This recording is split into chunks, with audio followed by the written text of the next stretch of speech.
Drones search for the nuclear fusion. NASA's Parker Solar Probe will make history during a flight around the sun on Christmas Eve, December 24, 2024. What is the reason behind all of this? Operation Dominic and Operation Fishbone. They want to go beyond space and break the Earth firmament. Allegory note: United States Secrets Government Group and aliens member of Azazel working together for Ground Zero superpower of Earth destruction in the location of Alaska underground black hole pyramids. The Sun is a main sequence star, and thus releases its energy by nuclear fusion of hydrogen nuclei into helium. In its core, the Sun fuses about 600 billion kilograms of hydrogen each second. Nuclear fusion is a reaction in which two or more atomic nuclei, for example, nuclei of hydrogen isotopes deuterium and tritium, combine to form one or more atomic nuclei and neutrons. The difference in mass between the reactants and products is manifested as either the release or absorption of energy. This difference in mass arises as a result of the difference in nuclear binding energy between the atomic nuclei before and after the fusion reaction. Nuclear fusion is the process that powers active or main sequence stars and other high-magnitude stars, where large amounts of energy are released. A nuclear fusion process that produces atomic nuclei lighter than iron, 56, or nickel, 62, will generally release energy. These elements have a relatively small mass and a relatively large binding energy per nucleon. Fusion of nuclei lighter than these releases energy, an exothermic process, while the fusion of heavier nuclei results in energy retained by the product nucleons, and the resulting reaction is endothermic. The opposite is true for the reverse process, called nuclear fission. Nuclear fusion uses lighter elements, such as hydrogen and helium, which are in general more fusible, while the heavier elements, such as uranium, thorium, and plutonium, are more fissionable. The extreme astrophysical event of a supernova can produce enough energy to fuse nuclei into elements heavier than iron. American chemist William Draper Harkins was the first to propose the concept of nuclear fusion in 1915. Then in 1921, Arthur Eddington suggested hydrogen. Helium fusion could be the primary source of stellar energy. Quantum tunneling was discovered by Friedrich Hund in 1927. And shortly afterwards, Robert Atkinson and Fritz Houtermans used the measured masses of light elements to demonstrate that large amounts of energy could be released by fusing small nuclei, building on the early experiments in artificial nuclear transmutation by Patrick Blackett. Laboratory fusion of hydrogen isotopes was accomplished by Mark Oliphant in 1932. In the remainder of that decade, the theory of the main cycle of nuclear fusion in stars was worked out by Hans Bethe. Research into fusion for military purposes began in the early 1940s as part of the Manhattan Project. The first artificial thermonuclear fusion reaction occurred during the 1951 greenhouse item test of the first boosted fission weapon, which uses a small amount of deuterium, tritium gas to enhance the fission yield. The first thermonuclear weapon detonation, where the vast majority of the yield comes from fusion, was the 1952 IV Mike test of a liquid deuterium fusing device. While fusion bomb detonations were loosely considered for energy production, the possibility of controlled and sustained reactions remained the scientific focus for peaceful fusion power. Research into developing controlled fusion inside fusion reactors has been ongoing since the 1930s, with Los Alamos National Laboratory's SILA-I device producing the first laboratory thermonuclear fusion in 1958, but the technology is still in its developmental phase. The U.S. National Ignition Facility, which uses laser-driven inertial confinement fusion, was designed with the goal of achieving a fusion energy gain factor, Q, of larger than 1. The first large-scale laser target experiments were performed in June 2009, and ignition experiments began in early 2011. On December 13, 2022, the United States Department of Energy announced that on December 5, 2022, they had successfully accomplished break-even fusion, delivering 2.05 megajoules (MJ) of energy to the target, resulting in 3.15 MJ of fusion energy output.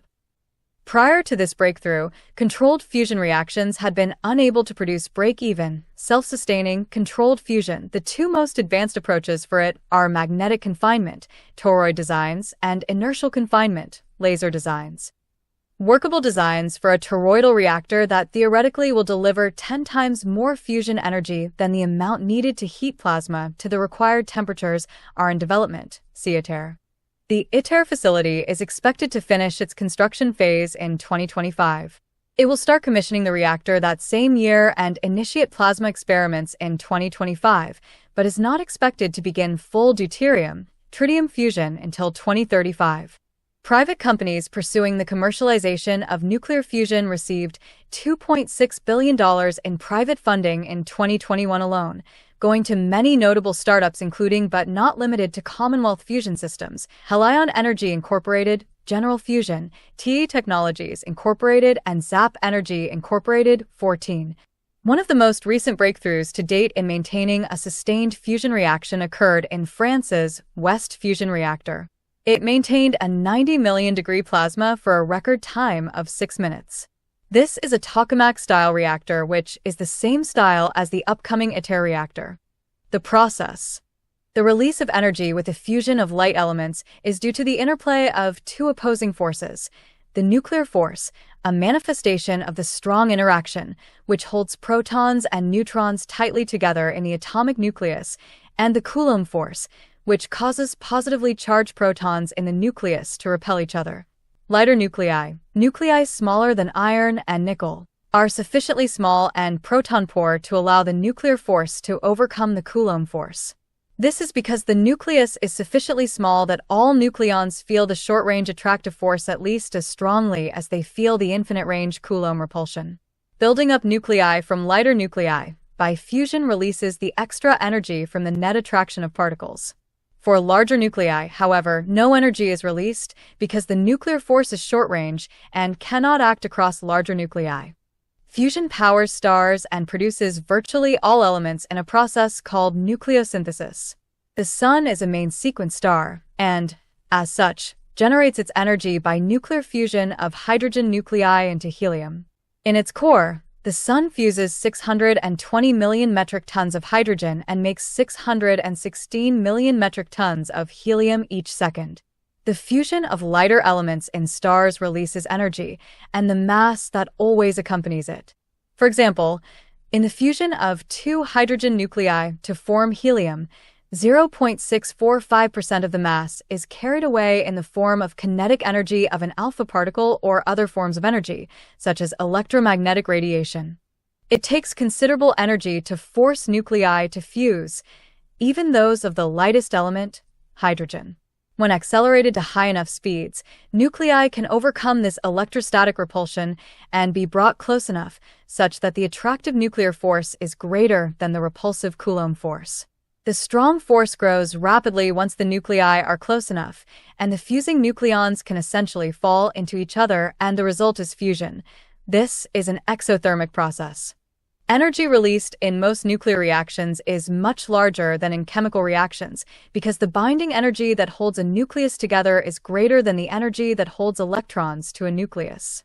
For example, the ionization energy gained by adding an electron to a hydrogen nucleus is 13.6 eV, less than 1/millionth of the 17.6 MeV released in the deuterium-tritium (DT) reaction shown in the adjacent diagram. Fusion reactions have an energy density many times greater than nuclear fission. The reactions produce far greater energy per unit of mass, even though individual fission reactions are generally much more energetic than individual fusion ones, which are themselves millions of times more energetic than chemical reactions. Via the mass-energy equivalence, fusion yields a 0.7% efficiency of reactant mass into energy. This can only be exceeded by the extreme cases of the accretion process involving neutron stars or black holes, approaching 40% efficiency, and antimatter. Annihilation. At 100% efficiency, the complete conversion of 1 gram of matter would release 9 times 10 joules of energy. The Sun. An important fusion process is the stellar nucleosynthesis that powers stars, including the Sun. In the 20th century, it was recognized that the energy released from nuclear fusion reactions accounts for the longevity of stellar heat and light. The fusion of nuclei in a star, starting from its initial hydrogen and helium abundance, provides that energy and synthesizes new nuclei. Different reaction chains are involved, depending on the mass of the star, and therefore the pressure and temperature in its core.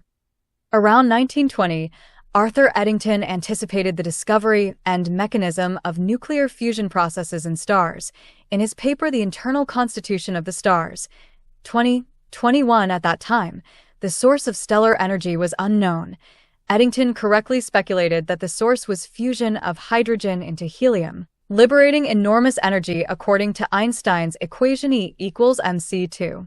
This was a particularly remarkable development since at that time fusion and thermonuclear energy had not yet been discovered, nor even that stars are largely composed of hydrogen. See metallicity. Eddington's paper reasoned that the leading theory of stellar energy, the contraction hypothesis, should cause the rotation of a star to visibly speed up due to conservation of angular momentum. But observations of Cepheid variable stars showed this was not happening. The only other known plausible source of energy was conversion of matter to energy. Einstein had shown some years earlier that a small amount of matter was equivalent to a large amount of energy. Francis Aston had also recently shown that the mass of a helium atom was about 0.8% less than the mass of the 4 hydrogen atoms which would, combined, form a helium atom, according to the then prevailing theory of atomic structure, which held atomic weight to be the distinguishing property between elements. Work by Henry Moseley and Antonius van den Broek would later show that nucleic charge was the distinguishing property and that a helium nucleus, therefore, consisted of 2 hydrogen nuclei, plus additional mass. This suggested that if such a combination could happen, it would release considerable energy as a byproduct. If a star contained just 5% of fusible hydrogen, it would suffice to explain how stars got their energy. It is now known that most ordinary stars are usually made of around 70% to 75% hydrogen. Further elements might also be fused, and other scientists had speculated that stars were the crucible in which light elements combined to create heavy elements, but without more accurate measurements of their atomic masses, nothing more could be said at the time. All of these speculations were proven correct in the following decades. The primary source of solar energy, and that of similar-sized stars, is the fusion of hydrogen to form helium, the proton-proton chain reaction, which occurs at a solar core temperature of 14 million Kelvin. The net result is the fusion of 4 protons into 1 alpha particle, with the release of 2 positrons and 2 neutrinos, which changes 2 of the protons into neutrons, and energy. In heavier stars, the Carnot cycle and other processes are more important. As a star uses up a substantial fraction of its hydrogen, it begins to synthesize heavier elements. The heaviest elements are synthesized by fusion that occurs when a more massive star undergoes a violent supernova at the end of its life, a process known as supernova nucleosynthesis. What is the reason behind all of this? Operation Dominic and Operation Fishbone. They want to go beyond space and break the Earth firmament.